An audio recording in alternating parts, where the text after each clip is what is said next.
I was really excited to open this cookie jar that I received through Amazon Vine because I honestly love nice kitchen pieces, but I also have kids and a small space. I say that because I already have a tall white ceramic cookie jar and I've been debating getting rid of it because with kids constantly getting into the cookie jar, I know it's just a matter of time before it either breaks or gets damaged. What I really liked about this one is that it's made of tin, so it already feels like a safer option, for a busy household. It also has this really nice bamboo lid, which helps keep everything fresh. And can we talk about the color? I've honestly never owned a red cookie jar before, but this one is really pretty.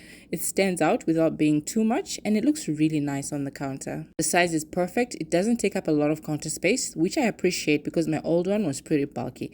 This one is compact but still holds a lot. This actually surprised me. It fits about 70 Oreo cookies, which is impressive, especially since Oreos are one of my kids' favorite snacks.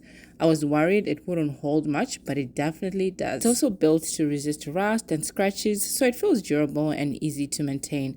Overall, it's cute, stylish, functional, and kid-friendly. So if you want something decorative but practical for a family kitchen, this is a really nice option.